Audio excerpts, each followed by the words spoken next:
हाँ, तो ज्योग्राफी पढ़ेंगे अपन, मानव भूगोल, सीयूईटी का जो डोमेन सब्जेक्ट है। ठीक है।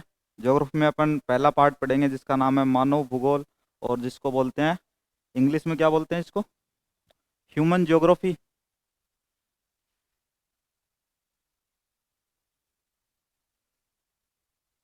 Human geography. अभी ताज़ा ताज़ा 12वीं का पेपर दे के आए हो, है ना? कैसा लग रहा है? पेपर दिए, छुट्टियां होने वाली थी, अब कोचिंग में डाल दिया। बताओ, मन से उठ के आए हो, घर वालों ने जबरदस्ती भेजा है? सेकंड ईयर में हो गया? कोई बात नहीं, कोई बात नहीं, चलो पढ़ते रहो। देखो यार, इधर सामने, सभी सामने देखेंगे, ठीक है? कोई भी डाउट होगा मुझे पूछ लेंगे, क्लास के बाद में कंप्लीट पीडीएफ मिल जाएगी। इतने बड़े बड़े चैप्टर हैं एनसीईआरटी के, ठीक।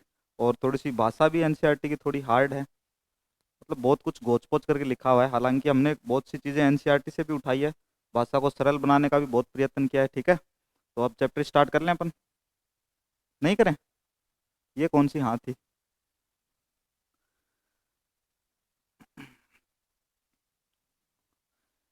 बाईलिंगुअल चलेगा, हिंदी और इंग्लिश में, है ना? सभी तो नहीं हो ना हिंदी मीडियम, क्या सभी इंग्लिश मीडियम? हिंदी और सभी इंग्लिश, क्या मतलब है? चलो, ठीक। देखो, ह्यूमन ज्योग्राफी पहले चैप्टर का नाम है human geography, nature and scope. मानव भूगोल, मानव भूगोल की प्रकृति और उसके विषय क्षेत्र, कि ह्यूमन ज्योग्राफी का स्कोप क्या है। और जब ह्यूमन ज्योग्राफी के स्कोप के बारे में अपन पढ़ेंगे, तो जो लास्ट ईयर सीयूईटी वाला एग्जाम हुआ था, जस्ट स्कोप से ही क्वेश्चन आ गया था, ठीक। अब स्कोप ह्यूमन ज्योग्राफी का टाइम के साथ साथ में कैसे बदलता रहा है, जैसे पहले कुछ विशेष क्षेत्रों की पहचान करना, यात्री आते थे व्यापार के लिए, ठीक, व्यापार के लिए आते थे, नए नए क्षेत्र देख के जाते थे, है ना? न्यू रीजन्स, मतलब इंग्लिश वालों को अगर थोड़ा सा यूँ लगे ना कि ज़्यादा हिंदी हो रहा है, थोड़ा देख लो, देख लेंगे, है ना? तो नए नए रीजन्स देखते थे, नए नए एरियाज देखते थे, ठीक है। अब वहाँ पर कुछ ज्योग्राफिकल कंडीशंस हर जगह सेम नहीं होती थी, अलग अलग ज्योग्राफिकल कंडीशंस होती थी, ठीक है। उनके हिसाब से वो चीज़ों को मैनेज करते थे। धीरे धीरे टेक्नोलॉजी, कंप्यूटर और मैपिंग होने लगी, कंप्यूटर और टेक्नोलॉजी के माध्यम से मैपिंग होने लगी, और जब से मैपिंग होने लगी तब से ज्योग्राफी और अधिक आसान हो गया, ज्योग्राफी के क्षेत्रों को पहचानना, उनमें चेंज करना, सामाजिक, सांस्कृतिक, राजनीतिक, भौगोलिक, ठीक। तो देखो, स्पेशली दो ब्रांच है ज्योग्राफी की, टू ब्रांचेज ऑफ ज्योग्राफी, एक है फिजिकल और एक है ह्यूमन। अपन ह्यूमन के बारे में पढ़ेंगे, लेकिन बिना फिजिकल ज्योग्राफी जाने अपन ह्यूमन ज्योग्राफी के बारे में नहीं पढ़ सकते। तो पहले थोड़ा सा हम फिजिकल ज्योग्राफी के बारे में जाने कि फिजिकल ज्योग्राफी क्या है। तो क्या आप में से कोई बता सकता है फिजिकल ज्योग्राफी के अंदर कौन कौन सी चीज़ें आती हैं? कोई भी टॉपिक बता दो, कोई सब टॉपिक, कुछ भी जो आपको पता हो। हम्म। Human being, human made things, तो अर्थक्वेक ह्यूमन मेड है, साइक्लोन, हाँ, हाँ, नेचुरल फिनोमेना जो भी होते हैं, ओके। देख लिया क्या, कहीं लिखा लिखा रखा था क्या मैंने? नेचुरल फिनोमेना नहीं है? यार होशियार हो, शाबाश। चलो देखो, इसके कुछ एग्जांपल्स बता दूं, है ना? अर्थक्वेक, वोल्केनो, ठीक है। और क्या लिखूं, बताओ भाई? हैं, लैंडस्लाइड्स, ओके।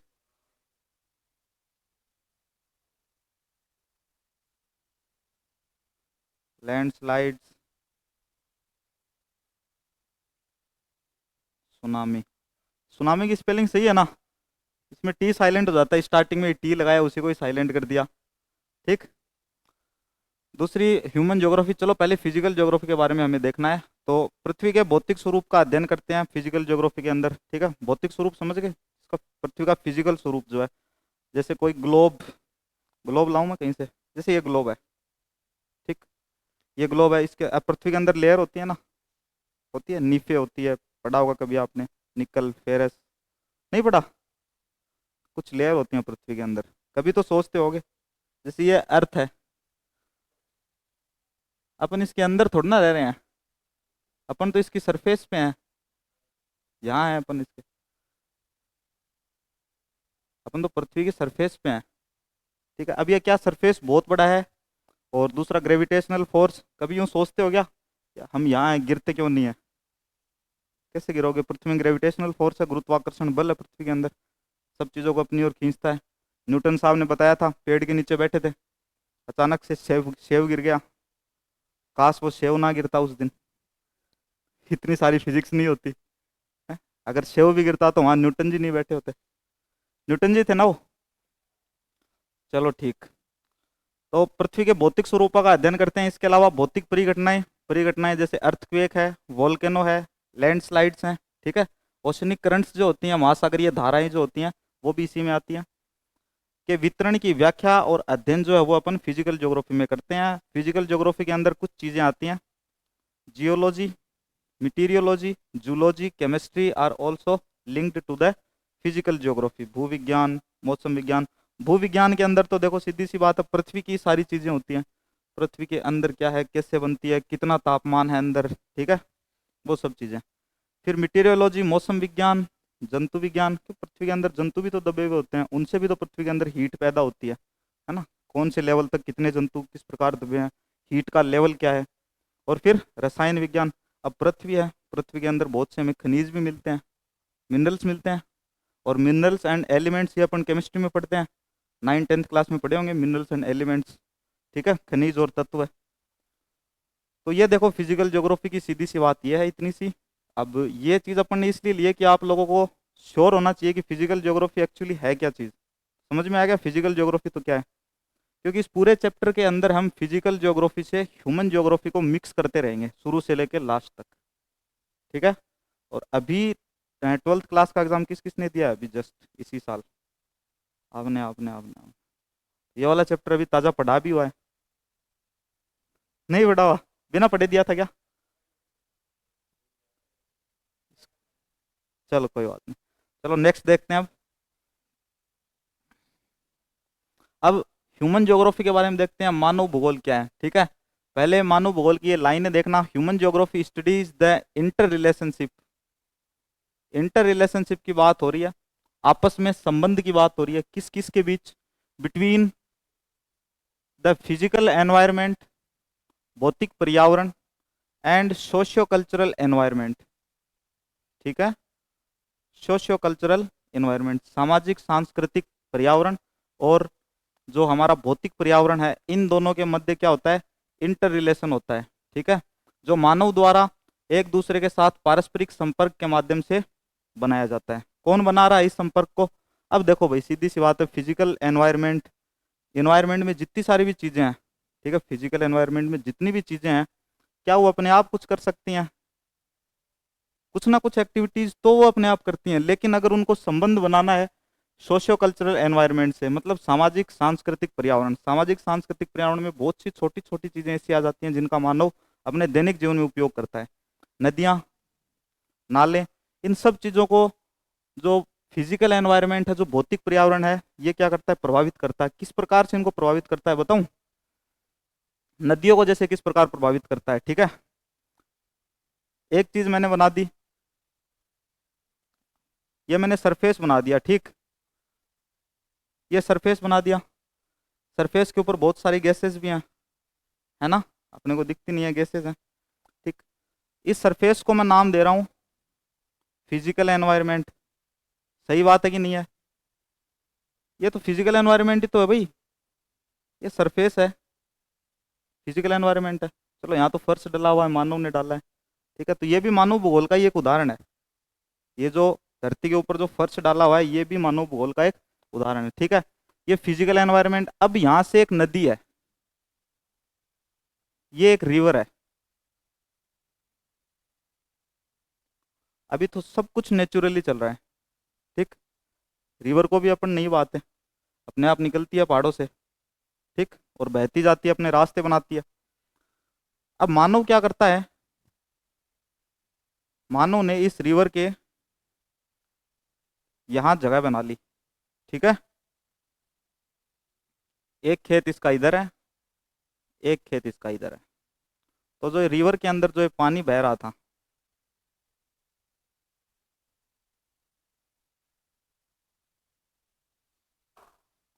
रिवर के अंदर जो पानी बह रहा था, इसका उपयोग कहाँ होगा, कृषि करने में होगा, ठीक है, कृषि करने में होगा, तो सीधी सी बात है सामाजिक और आर्थिक और सांस्कृतिक सभी चीज़ें चेंज होंगी इंसान की। और किस लिए चेंज हुई, सबसे पहले फिजिकल एनवायरनमेंट की वजह से, फिजिकल एनवायरनमेंट की वजह से मानव ने कुछ किया, फिजिकल एनवायरनमेंट के साथ मानव ने कुछ किया, और फिजिकल एनवायरनमेंट का जो संबंध है वो उसने स्थापित किससे किया, सोशियो कल्चरल एनवायरनमेंट से। ठीक, मानव ने ही किया सब कुछ, इसीलिए इसको मानव भूगोल में पढ़ा जाता है, मानव भूगोल कहा जाता है। याद है क्या? नहीं है? कोई बात नहीं, अरे सिक्के गिर जाते हैं कई बार। The study of this branch began at the, देखो एक ये बहुत अच्छा फैक्ट है भाई, शायद आपके एनसीईआरटी में नहीं है फैक्ट। अरे पढ़ी तो है ना ढंग से 12वीं की एनसीईआरटी। उठ के आ गए सर, पेपर दे के आ गए हम तो। लिखा हुआ था 30 शब्दों में उत्तर दो, 50 शब्दों में उत्तर दो, हम दे आए अपने हिसाब से शब्दों में उत्तर। अब चेक होगी वो अपने आप देख लेंगे नंबर, वो भी वैसे ही शब्द लिखेंगे फिर ऐसे। Zero zero. खैर बहुत अच्छे नंबर आएंगे आप सबके। देखो भूगोल की शाखा जो मानव भूगोल है, इसका अध्ययन 19वीं शताब्दी के अंत में चार्ल्स डार्विन नाम के एक विद्वान है, चार्ल्स डार्विन, इनकी एक पुस्तक है ओरिजिन ऑफ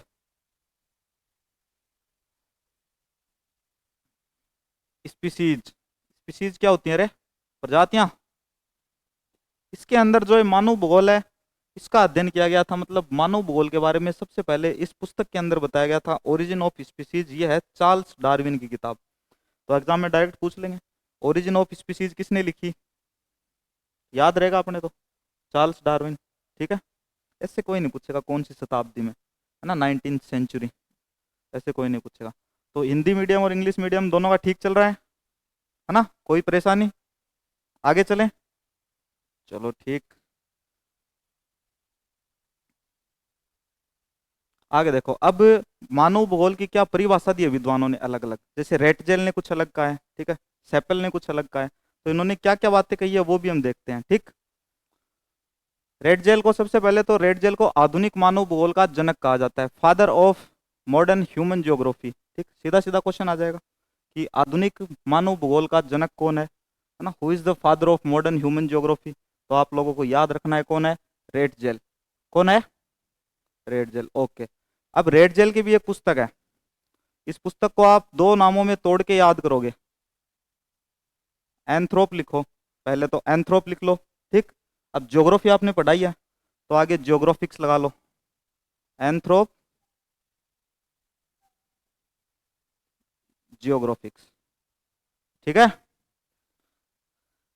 रेटजेल को क्या कहा जाता है, आधुनिक मानव भूगोल का जनक, father of modern human geography, and book है इनकी एंथ्रोप जियोग्राफिक्स। ठीक है, बुक कौन सी है, एंथ्रोप geographics.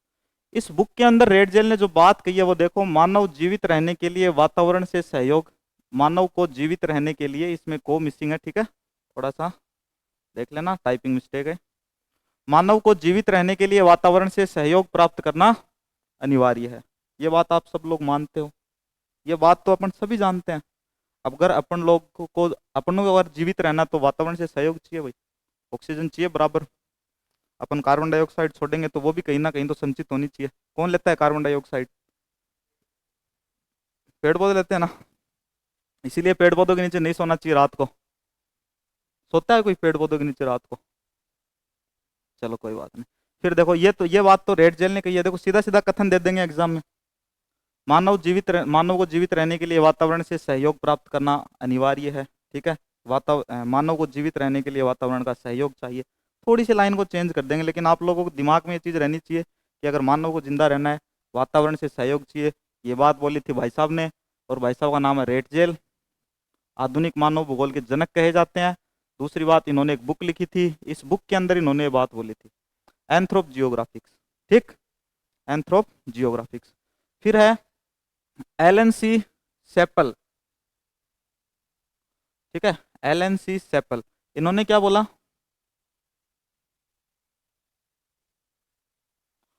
Human geography gives an understanding of the changing relations between unstable earth and the active human being.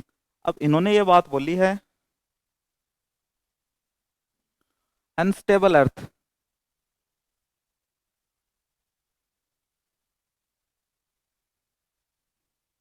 Plus active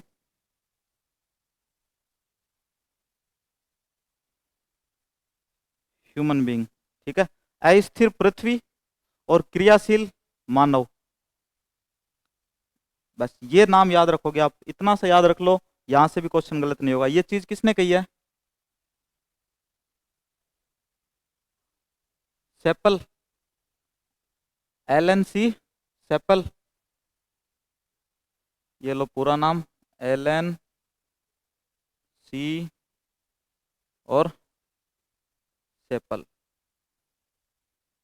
Elon C sepal, क्या बात कही है एलन सी सेपल ने? मानव भूगोल, अस्थिर पृथ्वी, ठीक है, अस्थिर पृथ्वी, unstable earth and the active human being, तथा क्रियाशील मानव के बदलते रिश्तों का बोध कराता है। ठीक है, क्रियाशील मानव किस प्रकार अस्थिर पृथ्वी के साथ अपनी क्रियाएं करता है, ठीक, कैसे अपने रिश्ते उनसे मैनेज करता है, तो वो सारी चीजें जो है वो सेपल जी ने बताई है। सेपल जी की ये की बात है, याद रखोगे। ठीक, नेक्स्ट देखो, नेचुरलाइजेशन ऑफ ह्यूमंस, मनुष्य का प्रकृतिकरण और प्रकृति का मानवीकरण। देखो, मनुष्य का किस प्रकार से प्रकृतिकरण हुआ और प्रकृति का किस प्रकार से मानवीकरण हुआ। ठीक है, देखो, मनुष्य का प्रकृतिकरण, सिर्फ इस टर्मिनोलॉजी को समझना है एक बार। मनुष्य का प्रकृतिकरण मतलब है क्या चीज, ये प्रकृतिकरण। ठीक है, देखो, इस नाम का मतलब है मनुष्य का प्रकृतिकरण, मतलब अगर मनुष्य को कुछ करना है, मनुष्य कुछ भी अगर पहले करता था तो टोटली वह प्रकृति के ऊपर डिपेंड रहता था। ठीक है, टोटली प्रकृति पे डिपेंड रहता था। जैसे एग्जाम्पल है एक, इस चीज का एग्जाम्पल है friction and heat discovery of fire. ठीक, इसने क्या किया, आग जलाने के लिए फ्रिक्शन, पत्थर रगड़े दो आपस में, उसको क्या बोलते हैं, फ्रिक्शन बोलते हैं। उससे क्या हुई, ऊष्मा हुई, हीट, फिर आग जलाई। इसमें एक छोटी सी चीज और जोड़ दी है कि मनुष्य का प्रकृतिकरण जो है वो कैसे हुआ, तकनीक की मदद से, टेक्नोलॉजी। ठीक है ना, एक साइंटिफिक नाम जो है वो इसके अंदर जोड़ दिया है, तकनीक की मदद से। इसीलिए हम आपके लिए एक ये एग्जाम्पल लेके आए हूँ साइंस का ही। अपन तो देखो बचपन में सीधा यूं कहते थे, बचपन में जब अपन पढ़ते थे तो सीधी बात यूं कहते थे ना, बोले आदि मानव था, दो पत्थर मिले, यूं रगड़े, आग जल गई, है ना। अपने ठीक है, लो पत्थर रगड़े, आग जल गई। कभी इतना ध्यान नहीं दिया कि उसमें भी टेक्नोलॉजी है। अपन टेक्नोलॉजी आजकल वाली टेक्नोलॉजी मानते हैं ना, ये बड़े बड़े स्मार्टफोन, ये सब चीजें, गाड़ियों में आजकल कितने सारे फंक्शंस आ रहे हैं। टेक्नोलॉजी पहले थी, आदि मानव के टाइम पे टेक्नोलॉजी देखो, फ्रिक्शन हीट से आग जला दी उसने, लेकिन उसको पता नहीं था इतना, उस टाइम इतनी एजुकेशन नहीं थी। आजकल एजुकेशन इतनी ज़्यादा हो रखी है कि कहें तो आज के युग में जो एजुकेशन हो रखी है वो भी कम ही मानो, एजुकेशन कभी ज़्यादा हो ही नहीं सकती। ठीक है, जैसे जैसे युग चलता रहेगा आगे आगे, वैसे वैसे एजुकेशन की नीड बढ़ती जाएंगी। ठीक है, तो उस समय के लिए जितनी थी आदि मानव को जानकारी उतनी थी। तो नेचुरलाइजेशन ऑफ ह्यूमंस, मनुष्य का प्रकृतिकरण। A man and human interacts with his physical environment with the help of low level of technology, है ना। उस समय लो लेवल ऑफ टेक्नोलॉजी था, ये हिंदी में थोड़ा सा ऐड नहीं हुआ है, याद रखोगे। ठीक है, टेक्नोलॉजी का लेवल उस समय लो ही होगा, ये तो नॉर्मल सी बात है। देखो, मानते हो कि नहीं, ये लो ही लेवल था यार, उसमें लाइटर तो थे नहीं उस टाइम, तो थोड़ा लेवल हाई हो जाता है। और आजकल तो क्या सोडियम से आग जला देते हैं। एक वो चूरू में हुआ था, पता है आपको, चूरू में भैंसली गांव, उनके घर में रोज आग लग जाती थी। न्यूज़ देखी होगी ना किसी ने। गांव वाले यूं हो गए, बोले किसी ने तांत्रिक विद्या कर रखी है यहाँ पे, तो बड़े बड़े तांत्रिक आए, लाख लाख रुपए ले गए उनसे, दो मंत्र मार के चले जाते थे ऐसे, बोले हाँ सब ठीक हो जाएगा, तुम लोग टेंशन मत लो बिल्कुल भी। फिर धीरे धीरे पता चला कि घर का जो मालिक है, जो मुखिया, वो भूप सिंह नाम था शायद उनका, मैं जानता नहीं अच्छे से, तो नाम याद नहीं है। तो न्यूज़ में ही देखा था, ये बता रहे थे कि उन्होंने ही बच्चों को जहर दिया और घर में सोडियम डाल दिया था जगह जगह पे। अब वो सोडियम क्या है कि जब एयर के साथ में सोडियम रिएक्ट करता है तब आग लगती है ना, तो जैसे ही एयर के साथ रिएक्ट हुआ आग लग गई। अब बेचारे वो गांव वाले हैं, उनको क्या पता सोडियम मसाला क्या है। तांत्रिक थे ही तैयार, हम कर देंगे, बोले जो करना है तुम टेंशन मत लो, तुम तो पैसे निकालो। अब वो लेते भी 11,000, 21,000, 51,000, 1,11,000, 111 रुपया, इस हिसाब से चलता है मामला। तो मनुष्य का प्रकृतिकरण आ गया, मनुष्य तकनीक की मदद से अपने भौतिक वातावरण के साथ बातचीत करता है या संबंध बनाता है, जो भी है, यह सांस्कृतिक विकास के स्तर को इंगित करता है। ठीक, फिर है ह्यूमनाइजेशन ऑफ नेचर। अब प्रकृति का मानवीकरण किस प्रकार हुआ, देखो, प्रौद्योगिकी के विकास के साथ मानव ने प्रकृति को संशोधित करना शुरू किया और सांस्कृतिक परिदृश्य बनाया। अब इस लाइन का मतलब समझाता हूं, देखो, with the development of technology human began to modify nature and create cultural landscapes. Technology की मदद से मानव ने कल्चरल लैंडस्केप्स बनाए। ठीक, इसमें से कल्चरल हटा दो, सिर्फ लैंडस्केप्स रखो याद, एक बार समझा रहा हूँ। ठीक है, किसकी मदद से? टेक्नोलॉजी, है ना। आज भी आप एक बात बताओ मेरे को, जैसे ये पहाड़ी क्षेत्र है, ठीक है ना, सूरज बनाऊं क्या पीछे इधर? ऐसे मतलब यूँ लगता नहीं है, बचपन में बनाते थे आप, ड्राइंग बनाते थे, सूरज स्माइल करता हुआ, हंस रहा है सूरज। ठीक, ये बन गया पहाड़, है ना। अब चलो मानते हैं अपन ये बात कि पहाड़ी जो एरियाज होते हैं उनमें मैदानों के मुकाबले जनसंख्या कम होती है। ठीक, अब मान लो कि उन पहाड़ों के अंदर कोई खनिज मिल गया।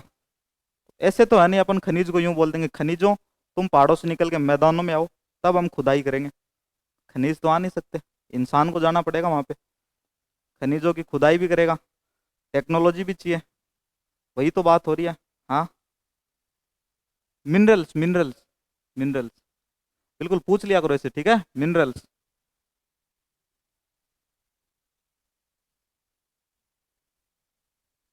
Minerals, okay. तो आगे होगी शायद बात समझ में, किस प्रकार से उन्होंने सांस्कृतिक परिदृश्य बनाया।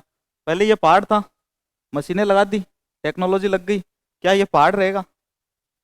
अब बना देंगे इसको, चेंज ही कर देंगे, लैंडस्केप बदल देंगे इसका एकदम से। ठीक है, तो दोनों बात क्लियर हो गई, प्रकृति का मानवीकरण और मनुष्य का प्रकृतिकरण। ठीक, और जैसे जैसे आपके माइनर टेस्ट होंगे, है ना, माइनर टेस्ट होंगे, मेजर टेस्ट होंगे, तो फिक्र करने की किसी को जरूरत नहीं है।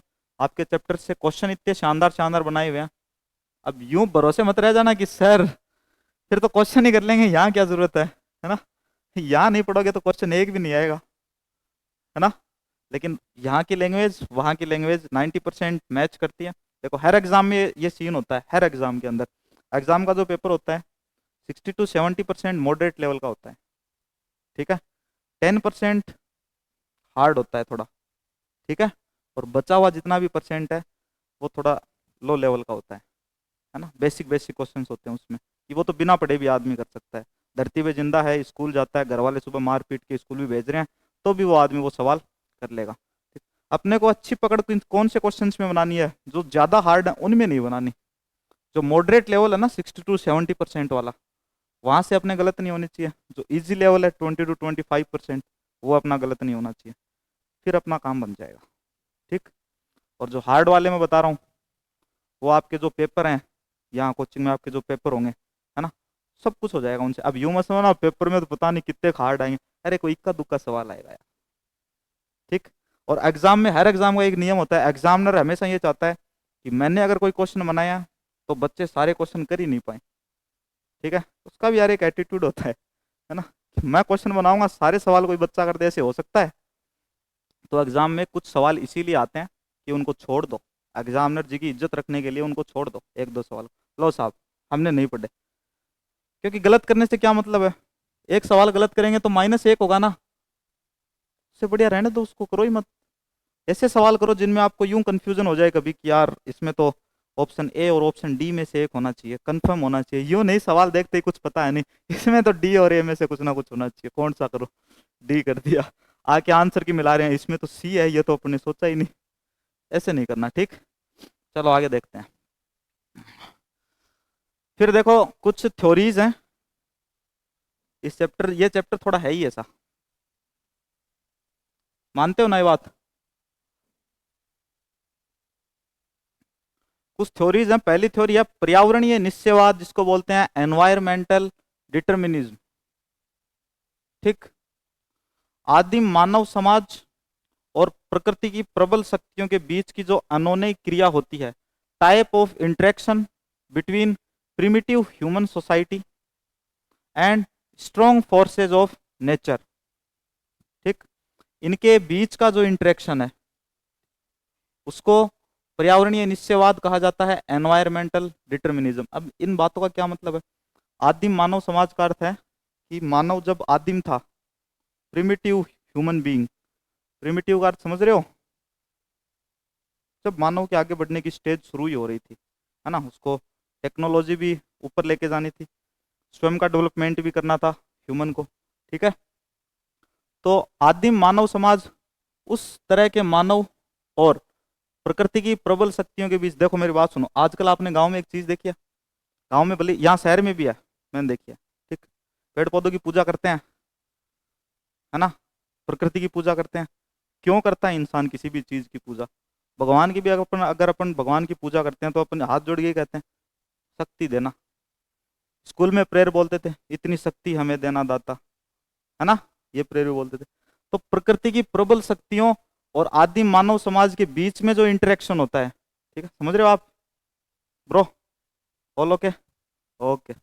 Type of interaction between primitive human society and strong forces of nature. यार ओह, क्या था ये?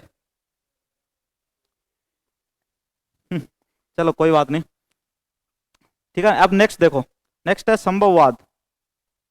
ठीक है, ये क्वेश्चन आएगा 7 नंबर का क्वेश्चन है, मैं पहले बता रहा हूँ, सीयूईटी वाले पेपर में, ज्योग्राफी वाला पेपर होगा ना वो, डोमेन, क्वेश्चन नंबर 7 आएगा यहाँ से। और ऐसे पूछेंगे कि संभववाद के, पॉसिबिलिज्म के, ठीक है, फादर कौन थे? Paul Vidal de la Blache, Paul Vidal de la Blache, ठीक है, कौन थे? Paul Vidal de la Blache, ठीक, पॉल विडाल डी ला, अरे किसके थे ये तो बताओ? पॉसिबिलिज्म, संभववाद, ओके, संभववाद के कौन थे? चलो, ओरिजिन ऑफ स्पीसीज किसने लिखी स्टार्टिंग में?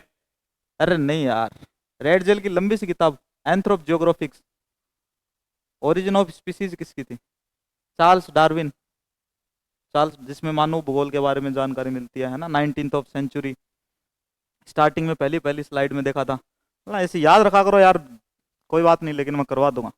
Man is free to choose the elements of nature, there are possibilities everywhere, ठीक है भैया, आदमी स्वतंत्र है, अपनी प्रकृति के अंदर जो भी चीजें हैं, जितने भी एलिमेंट्स हैं, जितने भी तत्व हैं, उनको इंसान चुनने के लिए स्वतंत्र है।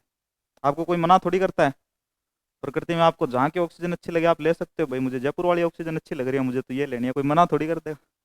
कुछ दिनों बाद मुझे दिल्ली की ऑक्सीजन लेनी है, वहां की ऑक्सीजन मास्क लगा के लेना, ठीक है। मानव प्रकृति के तत्वों को चुनने के लिए स्वतंत्र होता है, सर्वत्र संभावनाएं हैं, हर जगह संभावनाएं हैं, पॉसिबिलिटीज हैं हर जगह पे, और मनुष्य इन संभावनाओं का स्वयं स्वामी है।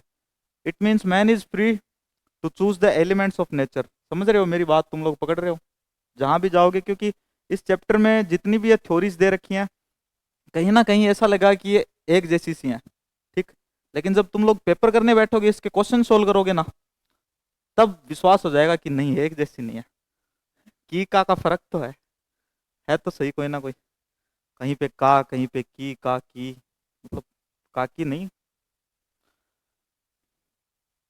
तो ये थ्योरीज कर लेते हैं अपन। ये क्या आ गया, नोट आ गया क्या? वाह, एक और बुक, ठीक है भाई।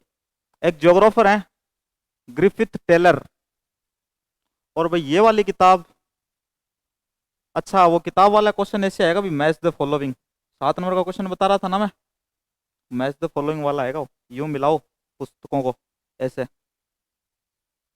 ठीक है। तो ग्रिफिथ टेलर की बुक का क्या नाम है? Geography in 20th century, geography in 20th century. जो हिंदी मीडियम वाले हैं वो बुक का नाम इंग्लिश में याद रखेंगे, ठीक है, क्योंकि इंग्लिश में, हिंदी में पता कैसे लिखा हुआ आएगा पेपर में, ज्योग्राफी को हिंदी में ज्योग्राफी कैसे लिखते हैं, ऐसे आएगा, ठीक है ना। तो सबसे पहले तो आपको घबराना नहीं है। As geographer Griffith Taylor, book थी इनकी geography in 20th century introduced another concept which reflects a middle path between the two ideas of environmental determinism and possibilism, ठीक है। भाई साहब ग्रिफ्थ जो टेलर थे, इन्होंने जो अपनी थ्योरी दी थी, ठीक है, इससे पहले अपन ने 2 थ्योरी पढ़ी है, एनवायरमेंटल डिटर्मिनिज्म और पॉसिबिलिज्म, ठीक है, 2 पढ़ी है। पॉसिबिलिज्म के फादर कौन थे? पॉल विडाल डी ला ब्लास, पॉल विडाल डी ला ब्लास, बोलो। अपने मतलब रूम में है ना, किसी का नाम रख लिया, अगर वो लंबा चौड़ा नाम होता ना तो अपने रूममेट का नाम रख लो, पॉल विडाल डिला ब्लास। वो दिन में 4-5 बार उसको बोलोगे, तुम्हारे वो पॉल विडाल डिला ब्लास तो 100% याद होगा, है ना। हाँ, ऐसे याद किया करो, ठीक है, तरीके से। ने एक नई संकल्पना प्रस्तुत की जो दो विचारों, पर्यावरणीय निश्चयवाद और संभववाद के बीच मध्य मार्ग को परिलक्षित करता है। इसमें मेन चीज जो है, मेन क्वेश्चन जो पिछली बार आया हुआ है, क्वेश्चन आया हुआ है कि नव निश्चयवाद किसका दूसरा नाम है। अरे यार, बताओ। अथवा रुको और जाओ निश्चयवाद, अच्छा अगर ऐसे दे दिया तो, और कि पर्यावरणीय निश्चयवाद और संभववाद के बीच का मध्य मार्ग, उसको भी नव निश्चयवाद कह सकते हैं, ठीक है। चलो ठीक है, इसे नव निश्चयवाद ये कहा गया। अब ये नव निश्चयवाद की संकल्पना किसने दी थी, कौन सी बुक में दी थी। याद क्या चीज रखनी है कि इस बुक के अंदर भाई साहब ने बताया कि middle path between environmental determinism and possibilism, जो अपन ने इससे पीछे वाली स्लाइड में दोनों चीजें पढ़ी हैं, है ना, एनवायरमेंट डिटर्मिनिज्म एंड पॉसिबिलिज्म, ठीक। ये चीज याद रखनी है, भाई साहब का नाम याद रखना है, ग्रिफ्थ टेलर। इसके बाद इसे नव निश्चयवाद अथवा रुको और जाओ निश्चयवाद का नाम दिया है। ये नोट हो गया, बीच में एक 100 का नोट था। फिर है नियतिवाद, डिटर्मिनिज्म, इसको फैटलिज्म भी बोलते हैं भाई, ठीक है।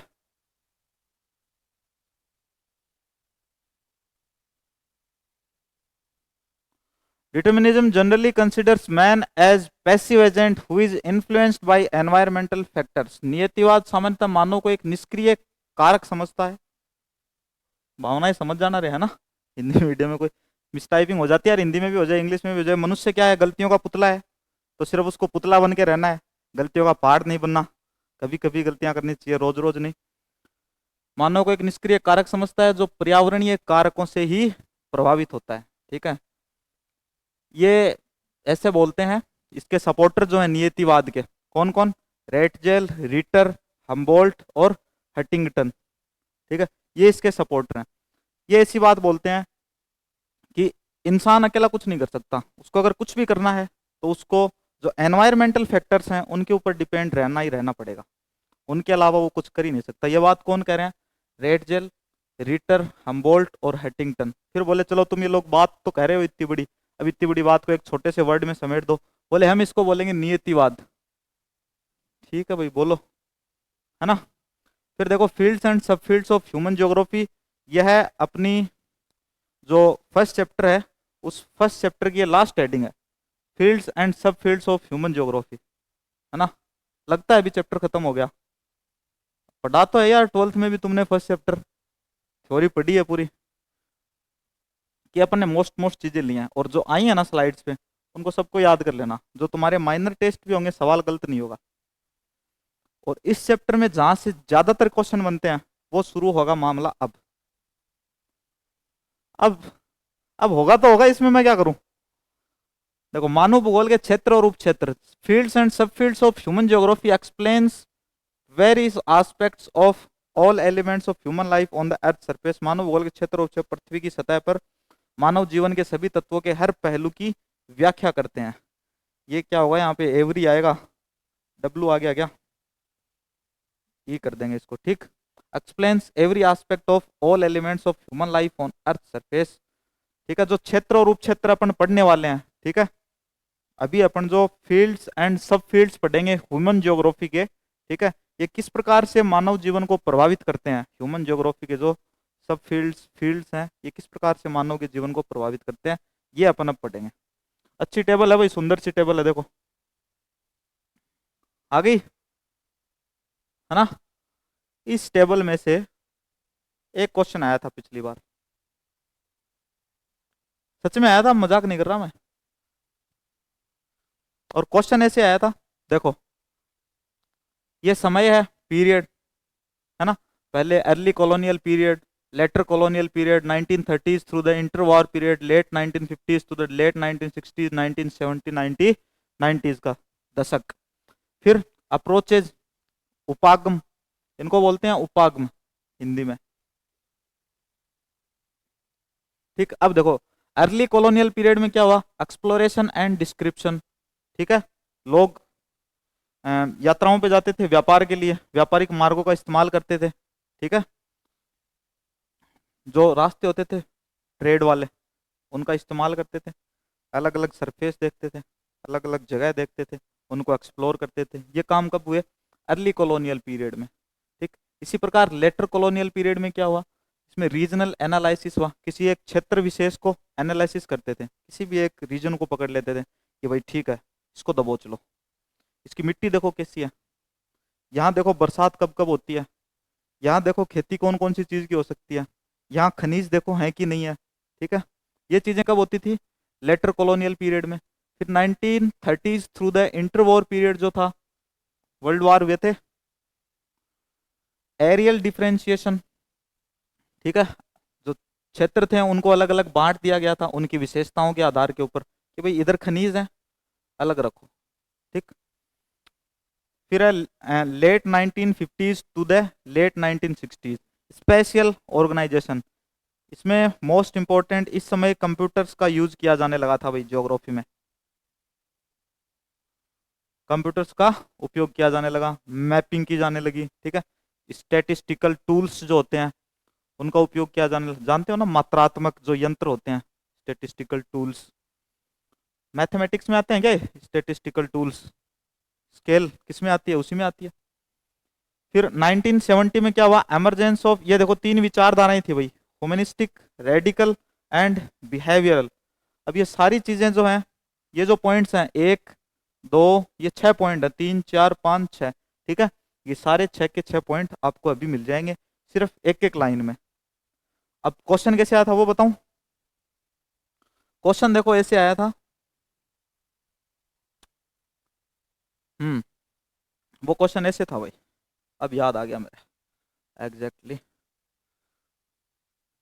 देखो वो क्वेश्चन यूं था, आपको ये दिए हुए मिलेंगे, अप्रोचेस दी हुई मिलेंगी। ठीक, आपको अप्रोचेज में इनको फिर सेट करना है टाइम के अकॉर्डिंग। ठीक, ये आपको उलझा के दे देंगे, पहले ये दे दी, फिर ये दे दी, फिर ये दे दी, फिर ये दे दी। अब आपको बोलेंगे कि इनको टाइम लाइन के अकॉर्डिंग सेट करो, मतलब पहले कौन सी बाद में कौन सी, तो पहले कौन सी है अर्ली कॉलोनियल पीरियड में कौन सी थी, एक्सप्लोरेशन एंड डिस्क्रिप्शन, है ना, ऐसे क्वेश्चन आया था। रीजनल एनालिसिस दूसरे नंबर पे है, टाइम पीरियड क्या है, लेटर कॉलोनियल पीरियड।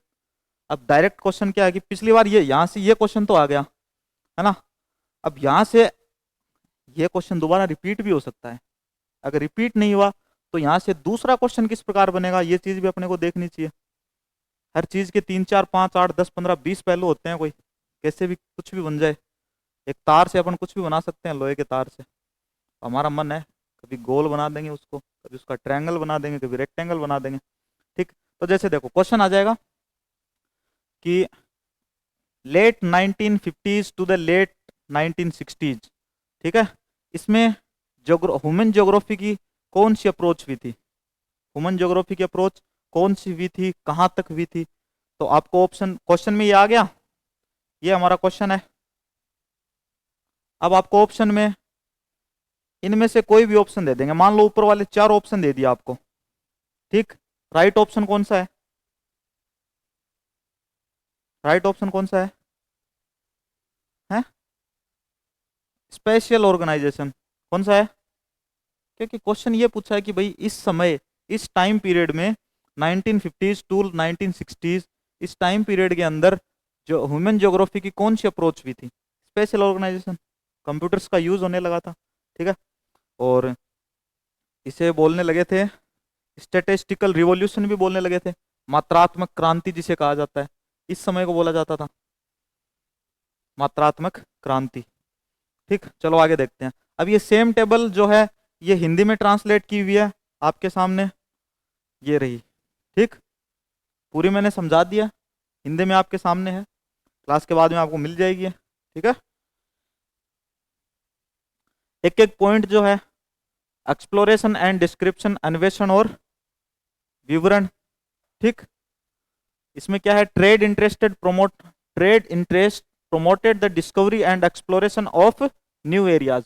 व्यापारिक रुचियों ने नए क्षेत्रों में नई नई प्रयोग अन्वेषण, ठीक है, नए नए खोज जो करते हैं, डिस्कवरी होती है नए नए पैलेसों की, उन चीजों को और अधिक प्रोत्साहित किया, ठीक। व्यापार के लिए लोग जाते थे इधर उधर, है ना, नई नई जगह देखेंगे।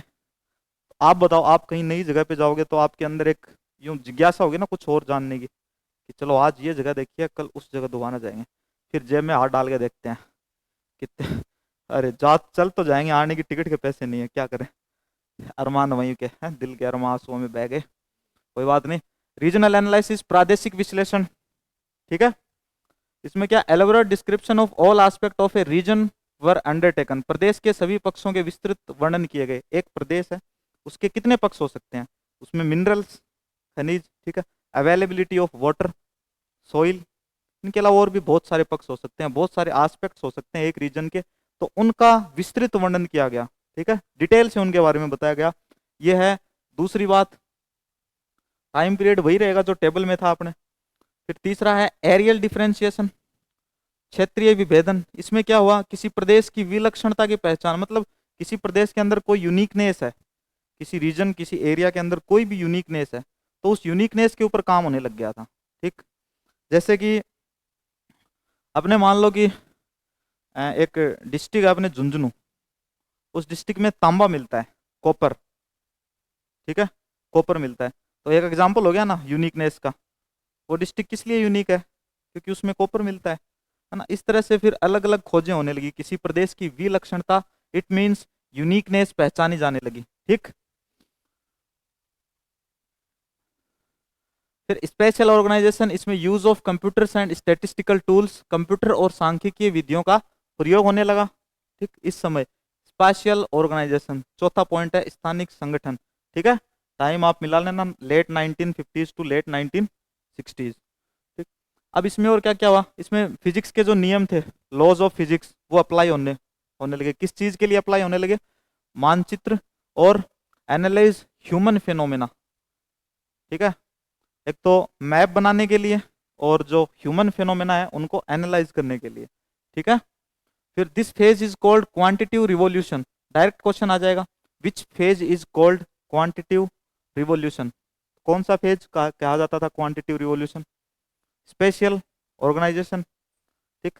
कौन से समय कंप्यूटर का प्रयोग होने लगा था, स्पेशल ऑर्गेनाइजेशन। टाइम पीरियड आप देख लेना, टेबल के अंदर है, late 1950s to late 1960s। इसका मुख्य उद्देश्य क्या था भाई, स्थानिक संगठन जो स्पेशल ऑर्गेनाइजेशन है, इसका मुख्य उद्देश्य था कि to identify mappable patterns for different human activities. Okay sir, है ना, to identify mappable patterns for different human activities, है ना। इसका मतलब, आप आजकल आप मैप देखते हो भाई, अब देखे भी होंगे यार 9वीं 10वीं में। अर्थ है अलग अलग मैप होंगे, जैसे मिट्टी के मैप अलग हो गए, सोइल के, मिट्टी मीन्स सोइल के मैप अलग है, ठीक। मिनरल्स के मैप अलग है ना, जैसे अपना इंडिया है, ठीक है। हंस क्या रहे हो इसमें लोमी सोइल जो है, एलुवियल सोइल, वो कहाँ कहाँ पाई जाती है, जो गंगा नदी के मैदान है, प्लेन्स ऑफ गंगा, ठीक है, प्लेन्स ऑफ ब्रह्मपुत्रा, ठीक है, प्लेन्स ऑफ कृष्णा गोदावरी, है ना। तो मिट्टी के हिसाब से हो गई, एलुवियल सोइल यहाँ यहाँ पाई जाती है भाई, जिसको हिंदी में बोलते हैं दोमट मिट्टी, है ना। अब अपने को मिनरल्स ढूंढने हैं भाई, कौन से खनिज कहाँ कहाँ पे पाए जाते हैं, ठीक। अब सर्वाधिक खनिज कहाँ पाए जाते हैं, यहाँ साउथ में पाए जाएंगे, प्लेट्यू, डेक्कन प्लेट्यू पे। अलग अलग मैप बनने लगे फिर, ठीक। अलग अलग मैप बनाना ही हमारा उद्देश्य हो गया, और इसके लिए किन चीज़ों का उपयोग होने लगा, कंप्यूटर का उपयोग होने लगा, और स्टैटिस्टिकल टूल्स का उपयोग किया जाने लगा, ठीक। इसलिए इस काल को कहा गया मात्रात्मक क्रांति, क्वांटिटेटिव रिवॉल्यूशन, ओके। फिर emergence of humanistic radical and behavioural schools, मानवतावादी, अमूलवादी और व्यवहारवादी विचारधाराओं का जो उदय है, इसके बारे में चर्चा की गई।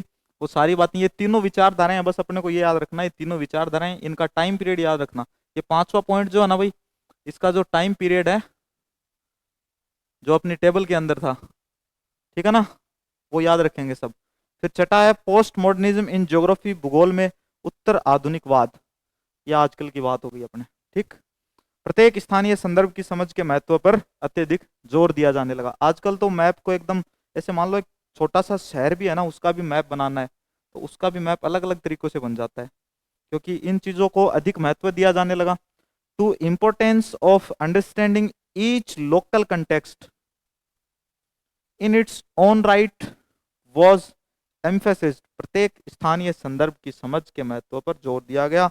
मान लो जयपुर के अंदर कोई भी चीज बढ़िया है, 5-7 चीजें बढ़िया है जयपुर के अंदर, ठीक, उन 5-7 चीजों को मैपिंग से तैयार करेंगे, कंप्यूटर से तैयार करेंगे, इस प्रकार तैयार करेंगे कि जो बच्चे उनको पढ़ेंगे बाद में उनको सहूलियत हो, ठीक है, वो बच्चे ज्यादा कंफर्टेबल रहें। फिर ये एक टेबल और है, अपनी एनसीईआरटी में है, ठीक है, इसमें से भी क्वेश्चन आते हैं, लेकिन ये मैं कल बताऊंगा, ये उसका हिंदी है। फिर सम इंपॉर्टेंट फैक्ट्स, कुछ महत्वपूर्ण तथ्य हैं इस चैप्टर के, शायद 8 हैं, 8 से ज्यादा नहीं है, बस 8 ही हैं। इन 8 तथ्यों में से, सही बता रहा हूँ, 8 8 जो फैक्ट हैं, है ना, मैं ज्यादा तो नहीं बताऊंगा, लेकिन इनमें 3 क्वेश्चन तो आएंगे यार, क्योंकि देखो पिछली बार जो पेपर हुआ था इस चैप्टर से क्वेश्चन कम आए थे, तो मेरा मानना है इस बार जो पेपर होगा इस चैप्टर से क्वेश्चन ठीक ठाक आएंगे, और लोग इस चैप्टर को इग्नोर करेंगे, क्यों, क्योंकि ये चैप्टर ही ऐसा है। सही बात है, अपने को इग्नोर करना नहीं है, अपन इस पे अच्छे से मेहनत करेंगे। जो अपना माइनर टेस्ट होगा उसमें भी आपको लगभग 15 से 20 क्वेश्चन देंगे इस चैप्टर के, अच्छे अच्छे। और एक चीज और बता दूं आपको मैं, आपका कोई भी टेस्ट होता है ना, ईमानदारी से टेस्ट देना, चाहे 0 में से -35 नंबर आ जाओ, कोई दिक्कत नहीं है, कोई दिक्कत नहीं है। बस यहाँ से जाओ तब ये पता कर लेना कि कमी कहाँ थी, एक बार ये पता कर लिया ना कमी कहाँ थी, कमी सुधारी जाएगी अपने आप। अगर यही पता नहीं करोगे कमी कहाँ है, कमी नहीं सुधार सकते, क्योंकि डॉक्टर किसी रोग को तभी ठीक करवाता है जब डॉक्टर को मरीज बताए यार मेरे बीमारी ये है। अब डॉक्टर को बोले घुटने में दर्द है, डॉक्टर जो ही घुटना देखने लगे बोले नहीं घुटने में नहीं कोहनी में था मेरे तो। डॉक्टर बोले भग जा भाई तू, है। तो चलो ठीक है, कैसा रहा? ओके, थोड़ा सा ही और बचा है बस ये चैप्टर, है ना, क्लास में रेगुलर दिन का है, रेगुलर आओगे सब चीजें हो जाएंगी आज।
वैसे तो सबका हिस्ट्री है सब, कोई ऐसा जो ना हो हिस्ट्री वाला। अच्छा, हिस्ट्री से डर किस किस को लगता है? और बाकी सब ओके हिस्ट्री में? अच्छा, सिलेबस आप सबको पता है? क्लास शुरू हो जाएगी हमारी जल्दी आ रही 2 मिनट में।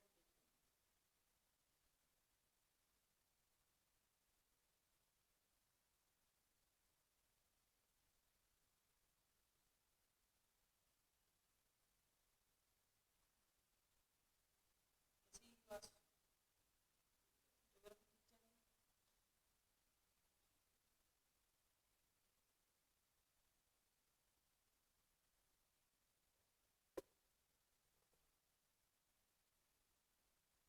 नाम ही बता दो। हाँ जी भाई साहब, आपसे शुरू करते हैं, आप बताइए। क्या? Chorus song? क्या जानते हो कोरस को?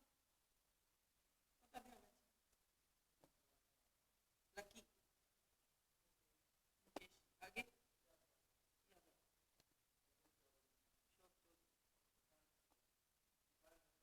ईशान खत्री,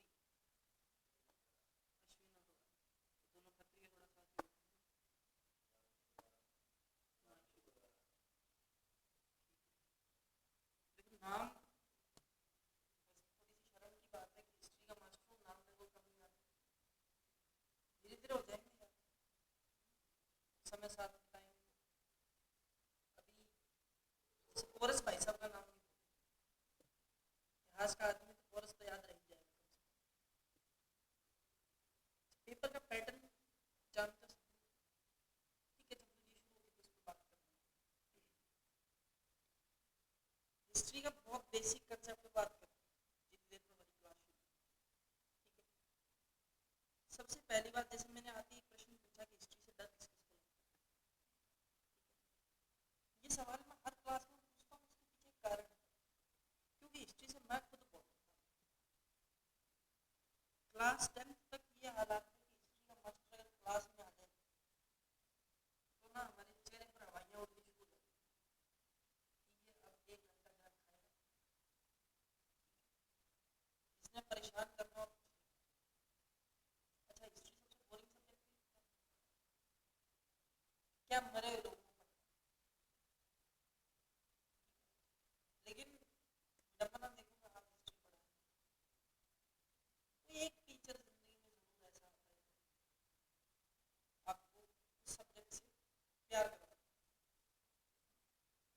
अब मुझे नहीं पता कि आपने हिस्ट्री 12th तक कैसे पढ़ी, जैसे साधारणतः लोग 12th तक पढ़ते हैं वैसी पढ़ी।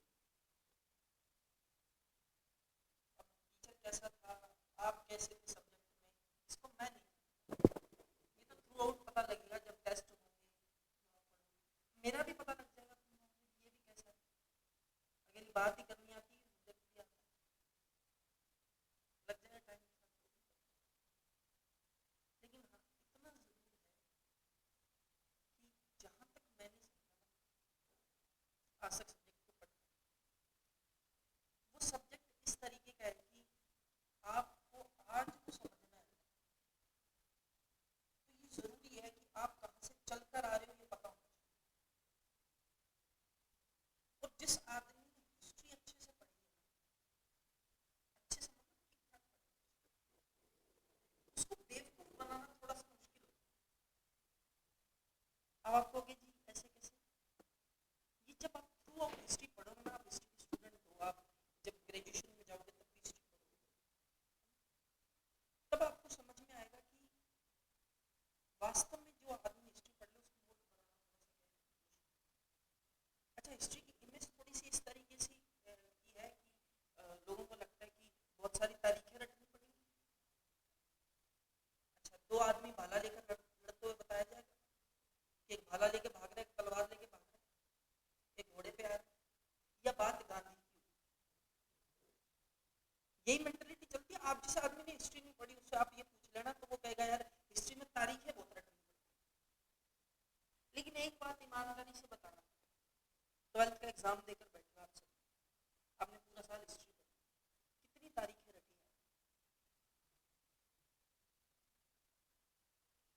गिनती की अगर कोई 4-5 रट ली हो ना तो वो बड़ी बात है, लेकिन उसके अलावा आपने कोई डेट्स याद आपको करने को नहीं मिली पूरी किताब। अच्छा आप ये बताओ कि पूरी बुक में कितने राजाओं महाराजाओं के बारे में पढ़ लिया आपने? गिनती के 3 या 4 नाम आएंगे,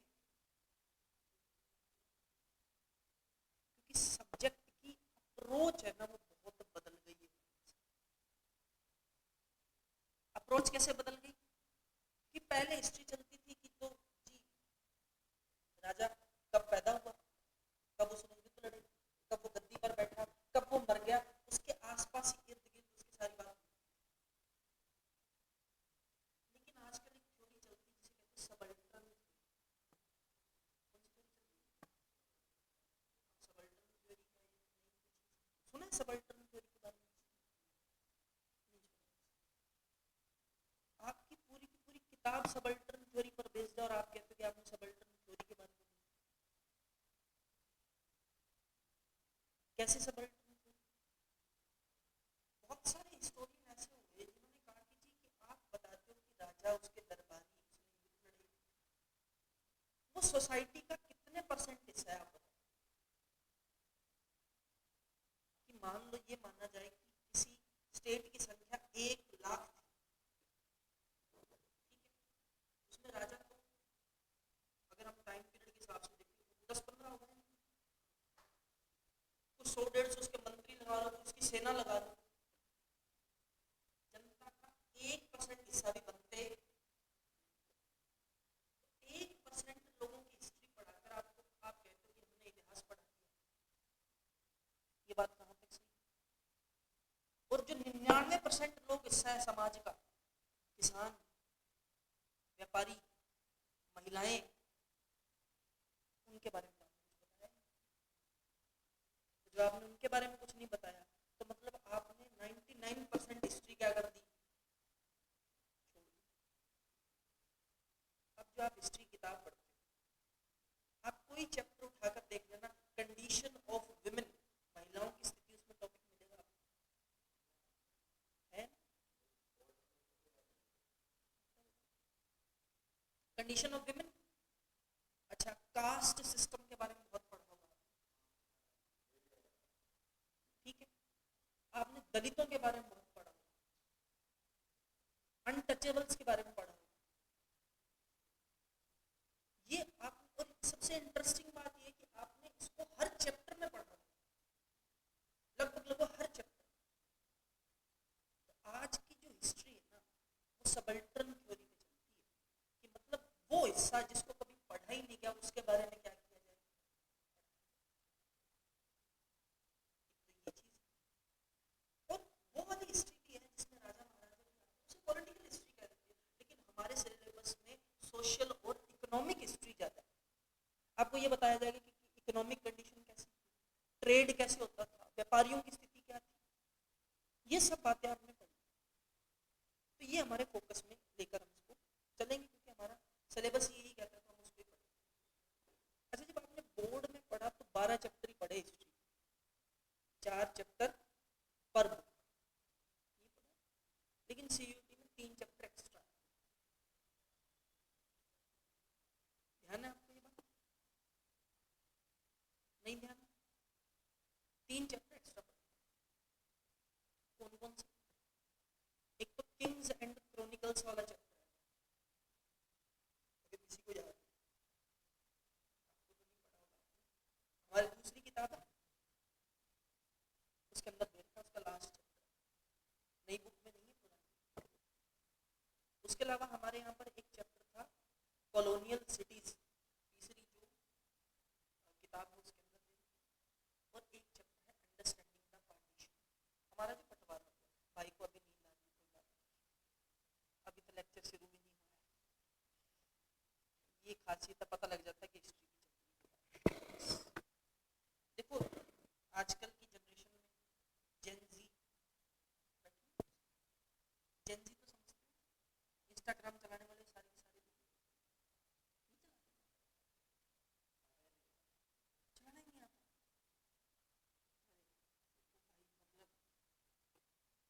रेयरेस्ट ऑफ रेयरनेस है, बाकी तो चलाते हैं इंस्टाग्राम, फेसबुक। आजकल की जनरेशन में एक बड़ी समस्या है, रात को नींद नहीं आती,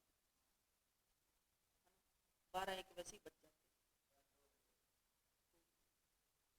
आए भी कैसे, एज ही ऐसी, ठीक है। तो रात को नींद नहीं आती, जिस दिन ऐसा लगे कि नींद नहीं आ रही, फोन साइड में रख के हिस्ट्री किताब उठाना, आधे घंटे बाद नींद हमारे परिवार वालों को भी आ रही